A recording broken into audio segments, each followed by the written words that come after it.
नाजरीन आदाब, मैं हूं नीता सिंह। इस्तकबाल है आप सभी का हमारे खुसूसी प्रोग्राम जानकारी से कामयाबी तक में, जिसमें बात होती है आपके फ़ायदे की।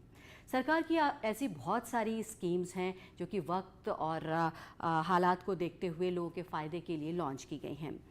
मार्च 2020 को कौन भूल सकता है, जब सैकड़ों की तादाद में भूखे प्यासे लोग अपने घर की तरफ जा रहे थे, नौकरियां जा रही थीं, कारोबार चौपट हो रहे थे, लोग भूख और प्यास से तड़प रहे थे, आमदनी का हर जरिया बंद था। तब ऐसे गरीब तबके के लिए मरकज़ी सरकार ने एक स्कीम लॉन्च की जिसका मकसद था गरीबों को मुफ्त राशन मुहैया कराना। जी हाँ, हम बात कर रहे हैं प्रधानमंत्री गरीब कल्याण अन्न योजना की, और इस पर तफसील से जानकारी के लिए हमारे साथ मौजूद हैं एक खास मेहमान। हमारे साथ मौजूद हैं department of food and public distribution के secretary mister Sudhanshu Pandey. Sudhanshu ji, welcome to our program जानकारी से कामयाबी तक में। आपसे हम इस स्कीम के बारे में तफसील से जानेंगे, लेकिन उससे पहले आइए एक नज़र डाल लेते हैं इसी से जुड़ी एक रिपोर्ट पर। कोरोना महामारी के खिलाफ एकजुट देश की संघर्ष शक्ति को मिला एक नया संबल, प्रधानमंत्री गरीब कल्याण अन्न योजना से। ऐसी स्थिति न आए कि किसी गरीब के घर में चूल्हा न जले। लॉकडाउन के साथ ही अन्न वितरण का एक ऐसा महाअभियान शुरू हुआ जिससे 130 करोड़ के देश में लगभग 81 करोड़ भारतीयों के निःशुल्क राशन की व्यवस्था की जाने लगी। योजना का विस्तार करते हुए भारत के हर राज्य में हर महीने किसी भी NFSA लाभार्थी परिवार के प्रत्येक व्यक्ति को 5 किलो चावल या गेहूं और प्रत्येक NFSA लाभार्थी परिवार को पोषण के लिए पहले 1 किलो दाल और अब 1 किलो चना दिया जा रहा है। हम लोग का बहुत राहत मिला, खाने पीने में आराम है, तकलीफ नहीं है, सरकार की तरफ से मदद है। आज भारत का हर NFSA लाभार्थी भूखे रहने की चिंता से मुक्त हो गया है। मैं बाहर काम करता हूँ। इस कोरोना काल में जब मैं अपने घर आया, मैं राशन की दुकान पे गया तो मुझे आसानी से राशन मिल गया। मैं अपने राशन कार्ड पे किसी भी सरकारी दुकान पे जाके गल्ला ले सकता हूँ। ये सुविधा सरकार ने अच्छी की है। गेहूँ मिलने लगे, एक जने को 5 किलो, 2 जने हैं हम, 2 जने को 10 किलो फ्री अनाज मिलता है। मोदी जी ने 5 किलो एक आदमी को फ्री कर रहा हो, तो जैसे 4 आदमी है तो 20 किलो हो गया। घर बैठे हमें सरकार ने अनाज दिया, गरीबी में साथ दिया मोदी जी ने, हमें गरीबों के बारे में सोचा। बहुत बहुत धन्यवाद। तो सुधांशु जी, सबसे पहले आपसे ये जानना चाहेंगे कि इस स्कीम की ज़रूरत क्यों पड़ी? क्या सरकार का पहले से कोई प्लान था या फिर लॉकडाउन को देखते हुए इस स्कीम को लॉन्च करना पड़ा? देखिए, जो उस समय के हालात थे वो ऐसे हालात थे कि जो 100 साल में एक त्रासदी इतनी बड़ी पेंडेमिक जो आया था, उस स्टेज के ऊपर कारोबार बंद हो रहे थे, लॉकडाउन लगा हुआ था, साइंटिस्ट को वायरस के बारे में ज़्यादा जानकारी नहीं थी, तो कुल मिलाकर के किसी को ये क्लियर पिक्चर नहीं थी कि ये कब तक चलने वाला है, इसका कैसे इलाज होगा, कैसे इसका ट्रीटमेंट होगा। लेकिन सबसे अहम जो ज़रूरत थी वो ये थी कि लोगों का हौसला ऊंचा रखा जाए और जो उनकी ज़रूरत की चीज़ें हैं वो उनको मुहैया कराई जाए, जिसमें फूड जो है बहुत ही इम्पोर्टेंट रोल प्ले करता है। जान है तो जहान है। तो अगर परिवार को खाना मिलता रहेगा, उनको राशन मिलता रहेगा, उनका चूल्हा चलता रहेगा, तो उनका सबका हौसला भी बुलंद रहेगा और वो फिर इस त्रासदी से लड़ने के लिए भी तैयार रहेंगे। और ऐसा ही हुआ। सरकार ने बहुत ही जल्दी फैसला लिया। मार्च 2020 में ये फैसला लिया और अप्रैल से प्रधानमंत्री गरीब कल्याण अन्न योजना जो है उन्होंने चालू कर दी, जिसमें जो नेशनल फूड सिक्योरिटी एक्ट के तहत लोगों को, करीब 80 करोड़ लोगों को, जो 3 रुपए में और 2 रुपए में चावल और गेहूं मिलता है प्रति किलो, उसके अलावा इतनी ही क्वांटिटी पर पर्सन 5 किलो के हिसाब से एडिशनल देने के लिए फ्री ऑफ कॉस्ट सरकार ने फैसला लिया। तो मैं ये बताना चाहूँगा कि दुनिया में कहीं पर भी ऐसी मिसाल नहीं है कि इतना बड़ा फूड सिक्योरिटी प्रोग्राम इतने लंबे अरसे के लिए चलाया गया हो। अगर हम इस योजना की बात करें, प्रधानमंत्री गरीब कल्याण अन्न योजना की, तो किन लोगों को इसके तहत राशन मिलता है और कितना तक राशन उन लोगों को मिलता है? देश की जो पूरी आबादी है 2011 की सेंसस के आधार पर उसके 67% 67% लोगों को इसके तहत कवर किया गया है, जिनका नंबर करीब करीब 81 करोड़ 35 लाख बनता है। ये मैक्सिमम नंबर है जिनको नेशनल फूड सिक्योरिटी एक्ट के अंदर राशन दिया जा सकता है। और इन लोगों को हर परिवार में एक आदमी को 5 किलो गेहूं या चावल या उसका मिक्स 3 किलो गेहूं 2 किलो चावल हर मेंबर को मिलता है। और उसका रेट बहुत ही सब्सिडाइज्ड होता है। नेशनल फूड सिक्योरिटी एक्ट में, जिसको आप सेंट्रल इशू प्राइस कहते हैं, वो चावल के लिए सिर्फ 3 रुपए है और गेहूं के लिए 2 रुपए है और मोटे अनाज के लिए, जिसमें मक्का है, ज्वार, बाजरा, रागी, सिर्फ 1 रुपए है। तो ये बहुत ही सब्सिडाइज रेट के ऊपर उनको राशन दिया जाता है।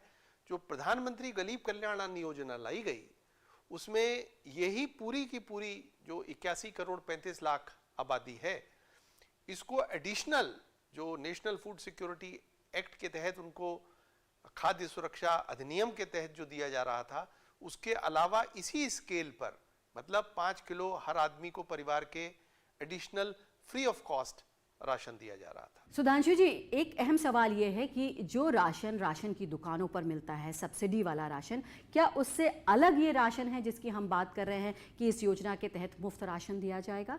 क्या ये राशन उससे अलग है? इसके लिए एडिशनल सप्लाईज की गई हैं और आपको ये जान करके खुशी भी होगी और थोड़ा आश्चर्य भी होगा कि इसकी 6 फेजेस में, जब तक अब 6ठी फेज शुरू हुई है 1 अप्रैल से और सितंबर तक वो चलेगी, तो कुल मिलाकर के जो एडिशनल फूड ग्रेन्स का एलोकेशन किया गया है वो 1000 lakh metric ton additional food grains दिया जा रहा है 25 महीने के दौरान। तो ये कुल स्कीम का जो लेंथ है वो 2 साल से भी ज़्यादा। तो राशन कार्ड पे जो राशन दिया जाता है जिन राशन की दुकानों पर, क्या इस योजना के तहत जो राशन मुफ्त में मिलेगा वो भी उन्हीं राशन की दुकानों से मिलेगा? इसके लिए हमने ऐसी व्यवस्था की है जिससे कि लोगों को ये क्लियरली पता चले कि ये 3 रुपए और 2 रुपए वाला राशन है और ये मुफ्त राशन है। इसको हमने राज्यों को ये हिदायत दी है कि इसको आप 2 साइकिल्स में डिस्ट्रीब्यूट करें। जनरली 1 से 15 तारीख तक उनकी पहली साइकिल होती है जिसमें वो NFSA का राशन डिस्ट्रीब्यूट करते हैं और दूसरी में 16 तारीख से और 31 तारीख तक वो देते हैं PMGKY का राशन। तो उसी राशन की दुकान से मिलेगा, लेकिन वहाँ पर वो नोटिफाइड होती हैं डेट्स कि किन डेट से किन डेट्स तक आप नॉर्मल अपना राशन ले सकते हैं और उसके बाद किन डेट्स के दौरान आप इसका PMGK का राशन ले सकते हैं। तो ये हर राज्य सरकार ने नोटिफाई किया है अपने राज्य में। उनकी साइकिल्स अलग अलग होती हैं उनके अपने सीजन्स के हिसाब से, लेकिन लोगों को ये जानकारी दी जाती है रेडियो के माध्यम से, पोस्टरों के माध्यम से, कि वो उन्हीं राशन की दुकान से ले सकते हैं अपना राशन। सुधांशु जी, एक अहम सवाल ये है कि अगर किसी फैमिली के कुछ मेंबर्स किसी दूसरी जगह पर रहते हैं तो उनको वहाँ पर ये सुविधा मिलेगी? क्या वहाँ पर उनको मुफ्त में राशन मिलेगा? जी, जो one nation one ration card शुरू किया गया है उसमें ये बहुत बड़ी सुविधा है कि आपको अपने गांव की ही राशन शॉप से या अपने डिस्ट्रिक्ट की ही राशन शॉप से जुड़े रहना ज़रूरी नहीं है। अगर आप कारोबार के सिलसिले में किसी और शहर में चले जाते हैं या किसी और राज्य में चले जाते हैं, देश के किसी भी कोने में, तो आप बिना राशन कार्ड कैरी किए, अगर आपके पास अपना सिर्फ आधार का नंबर है या अपना राशन कार्ड नंबर है, आप किसी भी दुकान से अपना राशन ले सकते हैं। और इसमें एक और सुविधा है कि अगर घर में 5 सदस्य हैं और उसमें से 2 सदस्य गांव में रहते हैं और 3 सदस्य काम के सिलसिले में बाहर जाते हैं और 3 अलग अलग जगहों पर जाते हैं, मुख्तलिफ जगहों पर जाते हैं, तो वो तीनों लोग अपना राशन उन मुख्तलिफ जगहों से अलग निकाल सकते हैं और जो 2 लोग घर पे हैं वो वहीं की राशन की शॉप से अपना राशन ले सकते हैं। तो ये तकनीकी तौर पे ऐसी व्यवस्था की गई है स्कीम में कि टेक्नोलॉजी के बेसिस पे राशन का अपोर्शनमेंट हो जाएगा आपके आधार के बेसिस पे। तो वन नेशन वन राशन का रोल आप बता रहे हैं सुधांशु जी, कि अगर किसी फैमिली के कुछ मेंबर्स दूसरे शहर में रहते हैं तो वहाँ पर भी आपको राशन मिल सकता है। तो जो ये राशन मिलता है जितने मेंबर्स हैं फैमिली में उसके अकॉर्डिंगली मिलता है? जी, आपका जब राशन कार्ड बनता है तो उसमें एक head of the family member होता है जिसमें हम एनकरेज करते हैं कि जो मोहतरमाज हैं, औरतें हैं, लड़कियां हैं घर की, उनको हम as head of the family encourage करते हैं। हमारी ये कोशिश होती है और राज्यों को भी इसके ऊपर हिदायत होती है कि वो फैमिली हेड में जो है विमेन को एनकरेज करें। और उसके बाद जितने भी लोग राशन कार्ड में दर्ज हैं उनके नंबर के ऊपर उतने अफराद को जो है वो राशन दिया जाता है। इतनी बड़ी स्कीम इतने बड़े पैमाने पर चलाई जा रही है, इतने सारे लोगों को इससे मदद मिल रही है, फ़ायदा पहुंच रहा है, किस तरह के चैलेंजेस आपने फेस किए इन 2 सालों में? देखिए, इसमें जो बहुत बड़ा चैलेंज था जिसका क्रेडिट हमारे जो किसान भाई हैं उनको जाना चाहिए कि इस कोविड महामारी के दौरान भी हमारी एग्रीकल्चर की ग्रोथ और एग्रीकल्चर का प्रोडक्शन वो नीचे नहीं आया, जिसकी वजह से जो प्राइम मिनिस्टर्स गरीब कल्याण अन्न योजना में जो एडिशनल राशन दिया जाना था उसकी जो खरीद है वो मुमकिन हो पाई। तो इस दौरान हमने 2 साल में रिकॉर्ड प्रोक्योरमेंट किया है पूरे हिंदुस्तान के गांवों से, अलग अलग राज्यों से, चावल का भी और गेहूं का भी। तो उस प्रोक्योरमेंट की वजह से हमारे जो गोडाउन्स हैं उसमें हमारे पास सफिशिएंट क्वांटिटी थी। अब उसके बाद दूसरा बड़ा चैलेंज ये आया कि प्रोक्योरमेंट के दौरान हमें सारा कोविड का प्रोटोकॉल फॉलो करना था, जिससे कि मंडियों में भीड़ एक साथ इकट्ठे ना हो, किसान भी सेफ रहें, जो प्रोक्योरमेंट करने वाले अधिकारी और कार्यकर्ता हैं वो भी सेफ रहें, आड़ती जहाँ पर काम करते हैं वो भी सेफ रहें।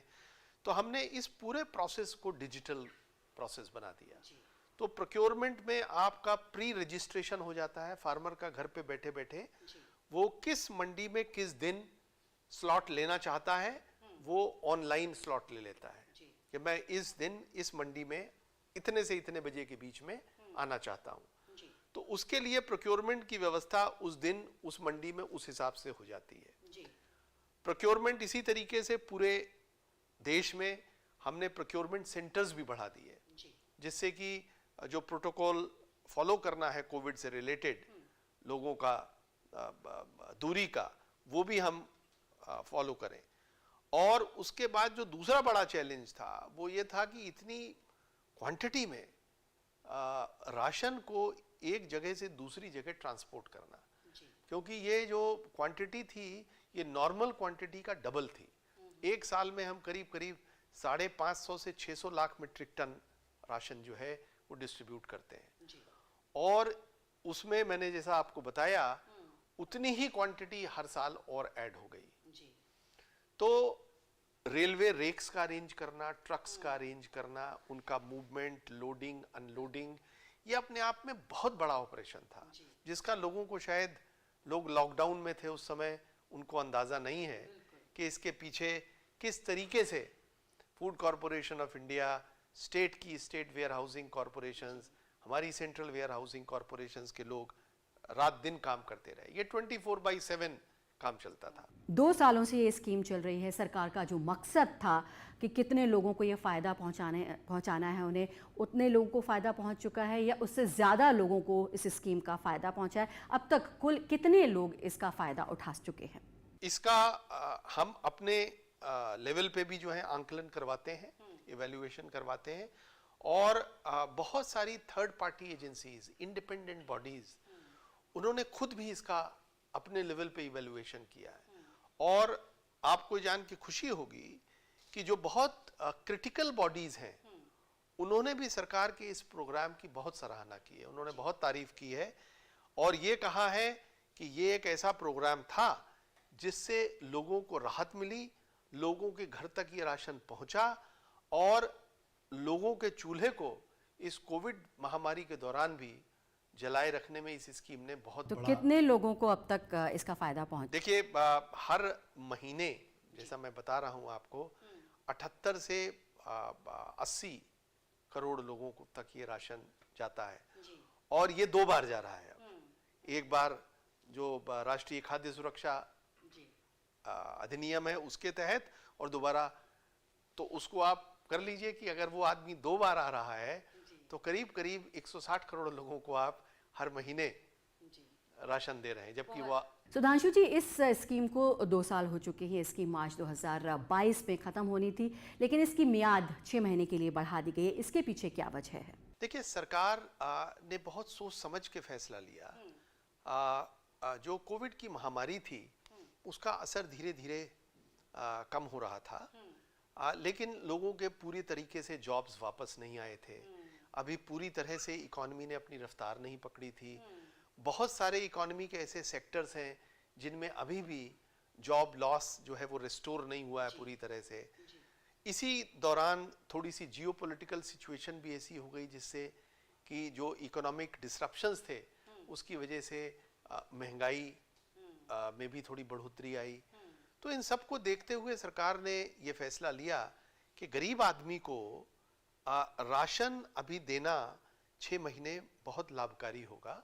उससे उसे एक हौसला रहेगा, उसका मनोबल बना रहेगा और दोबारा से रोजगार काम धंधा शुरू करने में उसको मदद मिलेगी। उसे कम से कम रोजी रोटी की चिंता नहीं रहेगी। जी, इतनी फ़ायदेमंद ये स्कीम है, इतने लोगों के घरों का चूल्हा जल रहा है, लोगों को इससे मदद पहुंच रही है, तो ऐसा पॉसिबल है क्या इस स्कीम को आगे और इसकी मियाद बढ़ा दी जाए? देखिए, किसी भी देश में लोगों को खुददार बनाना ज़रूरी होता है। तो ये बहुत ज़रूरी है कि जब ज़रूरत हो, आप अपने घर में भी जब बच्चे को ज़रूरत होती है तो आप उसकी मदद करते हैं, लेकिन आप साथ में ये भी चाहते हैं कि बच्चा अपने पैरों पे खड़ा होकर के अपनी काबिलियत और अपनी मेरिट के ऊपर जो है अपनी पोजीशन बनाए। तो देश के साथ भी वही होता है। हमारी कोशिश ये होगी कि जब सरकार फैसला लेती है कि अभी ज़रूरत है, मदद करनी है लोगों की, तो सरकार ने फैसला लिया। 25 महीने का वक्फा बहुत ही बड़ा वक्फा होता है जिसमें लोगों को ये फ्री राशन दिया गया है। इसकी कीमत पूरे 25 महीने की अगर आप देखें तो करीब करीब 3,40,000 करोड़ का ये प्रोग्राम है। तो ये कोई छोटे मोटे देश के लिए तो ये मुमकिन भी नहीं था। 3,40,000 करोड़ का जो है स्कीम के लिए प्रोविजन, तो सरकार की मैं कहूँगा कि one of the biggest interventions है। सुधांशु जी, इस स्कीम के तहत जिन लोगों को फ़ायदा मिल रहा है, 2011 का जो पॉपुलेशन सर्वे था उसके तहत जो लोग आते थे उन लोगों को फ़ायदा पहुंच रहा है, लेकिन तब से अब तक ऐसे लोगों की जो संख्या है वो और बढ़ी है, तादाद और ज़्यादा बढ़ी है। तो उन लोगों को कैसे इसका फ़ायदा पहुंच सकता है, इसके लिए क्या किया जा रहा है? 2011 से और 2021 के बीच में बहुत सारे ऐसे भी लोग हैं जो गरीबी रेखा से ऊपर आए हैं। तो ऐसा नहीं है कि आबादी बढ़ी है तो जो गरीब लोग हैं उनका नंबर बढ़ गया है, ना, ऐसा नहीं है। बहुत सारे लोग उनकी इकोनॉमिक जो हालत है वो अच्छी हुई है, उनके जॉब्स इम्प्रूव हुए हैं, उनकी इनकम्स इम्प्रूव हुई हैं। तो जो करीब करीब ये नंबर 81.5 करोड़ का नंबर है, ये अपने आप में बहुत बड़ा नंबर है जिनको ये सुविधा मिल रही है। और सरकार ने बीच में राज्य सरकारों के लिए भी जो ओपन मार्केट सेल्स स्कीम होती है उसके तहत राज्यों को भी जो उनके अपनी खाद्य सुरक्षा प्रोग्राम है उसके लिए भी राशन हम लोग प्रोवाइड करते हैं OMSS में।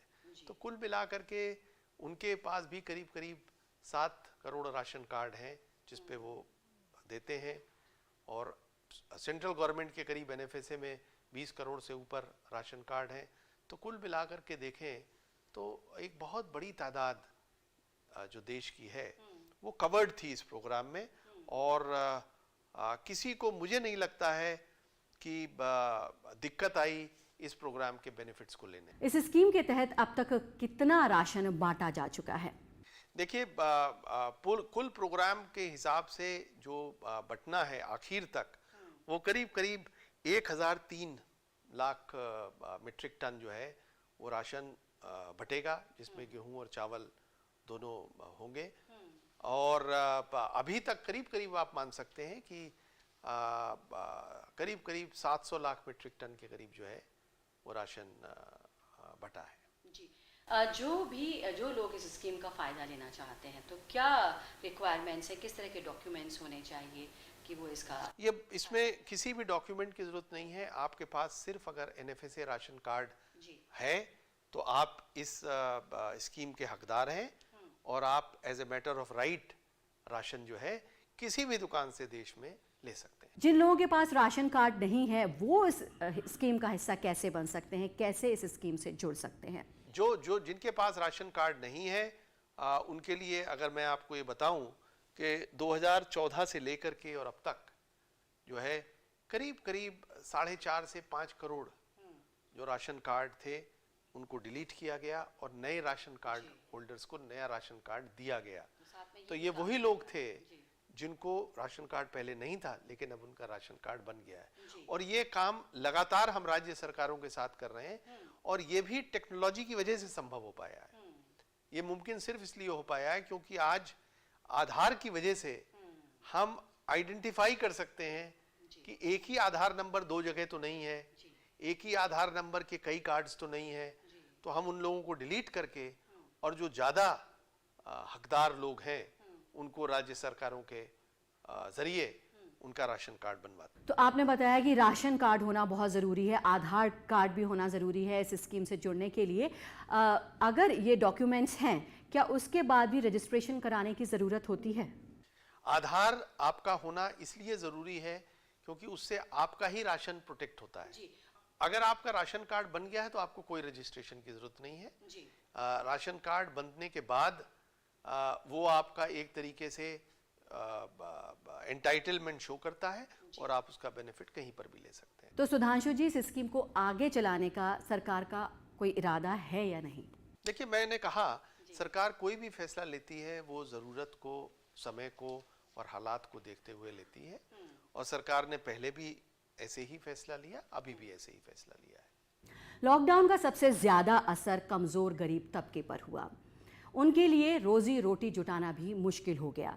ऐसे में ये स्कीम उनके लिए आसरा बन गई। तो आइए जानते हैं कैसे आप इस स्कीम से जुड़ सकते हैं। स्कीम से जुड़ने के लिए राशन कार्ड का होना ज़रूरी है। जिनके पास अब तक राशन कार्ड नहीं है वो इसे आसानी से बनवा सकते हैं। इसके लिए एक एप्लीकेशन फॉर्म भरना होगा जो आपको राशन के डीलर से मिलेगा, या आप इसे वेबसाइट से भी ऑनलाइन डाउनलोड कर सकते हैं। इसके लिए आपके पास होनी चाहिए खानदान के सरबराह की एक फोटो, और ये सरबराह कोई खातून ही होनी चाहिए। इसके साथ ही आधार कार्ड की एक कॉपी, एक एड्रेस प्रूफ की कॉपी जिसमें आप पानी का बिल, बिजली का बिल, टेलीफोन का बिल या फिर वोटर आईडी कार्ड की कॉपी लगा सकते हैं। इसके बाद खानदान के सरबराह की बैंक पासबुक की एक कॉपी। इसके अलावा आपके पास होना चाहिए एक कास्ट सर्टिफिकेट। अगर आप जनरल कैटेगरी से हैं तो आपको कास्ट सर्टिफिकेट नहीं देना होगा। कास्ट सर्टिफिकेट SC, ST और OBC के लिए है। इसके अलावा फैमिली के सभी मेंबर्स के आधार कार्ड की फोटोकॉपी आपके पास होनी चाहिए, और एक फैमिली फोटो होना चाहिए जिसमें फैमिली के सभी लोग हों। नया राशन कार्ड बनवाने के लिए आपके पास ये सभी डॉक्यूमेंट्स होने चाहिए। अलग अलग स्टेट्स में इन डॉक्यूमेंट्स में कुछ बदलाव हो सकता है। अब सबसे पहले एप्लीकेशन फॉर्म भरना होगा। यहाँ सबसे सीनियर फैमिली मेंबर का पासपोर्ट साइज फोटो लगेगा। यहाँ आप खानदान के सरबराह का नाम लिखेंगे हिंदी में, और यहाँ अंग्रेजी में। यहाँ शौहर का नाम हिंदी में, फिर ठीक उसी तरह अंग्रेजी में लिखेंगे। इसके बाद यहाँ आप अपनी कैटेगरी लिखेंगे। अब यहाँ अपना मोबाइल नंबर भरेंगे।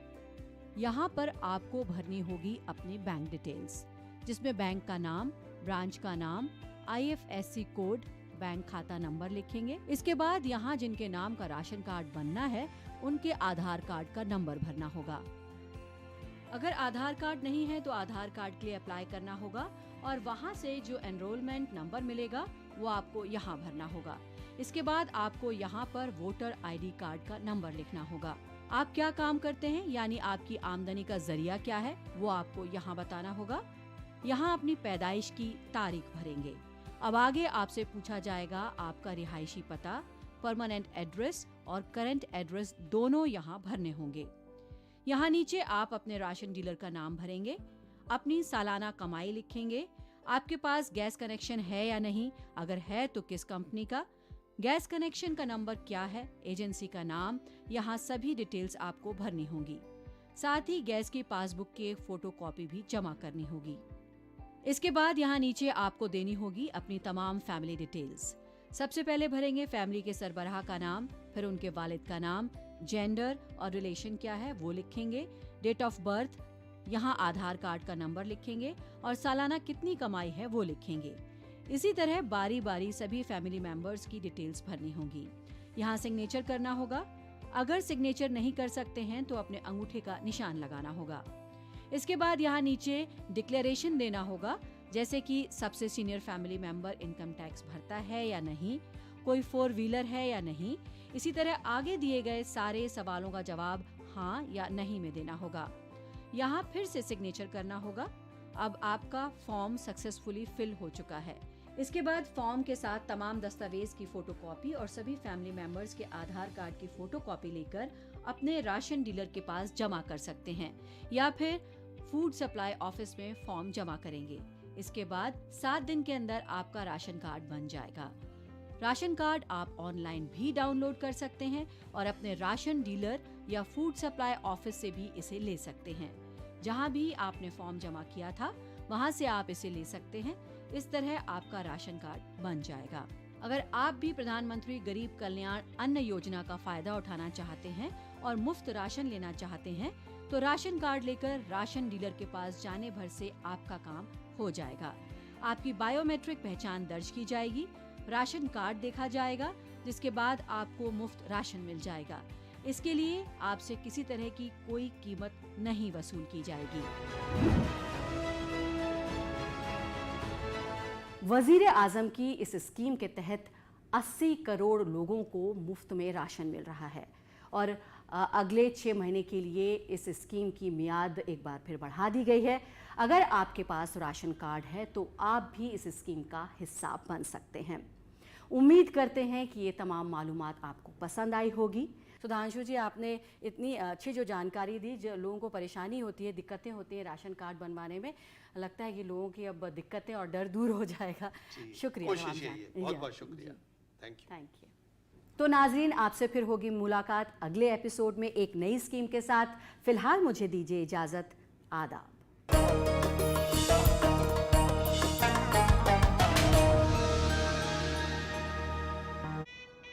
हनीमून के लिए कहाँ जाना है? कहाँ जाना है मैडम? कहाँ? शादी के पहले आता है सीजन शादी.com का। आज ही डाउनलोड कीजिए।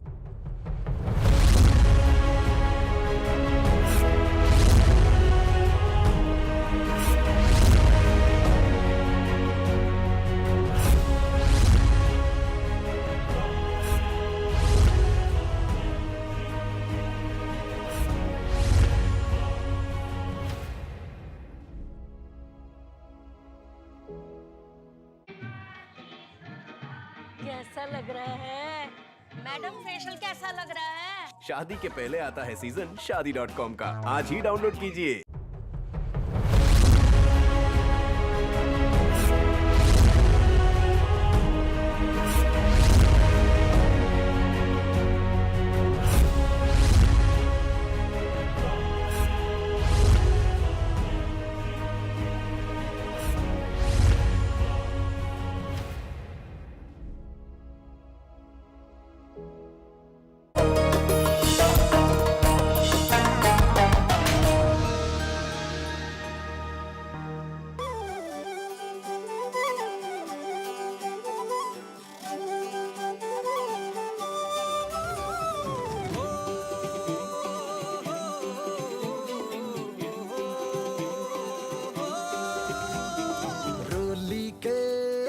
हाल है हम, रसिया कबाल है हम हैं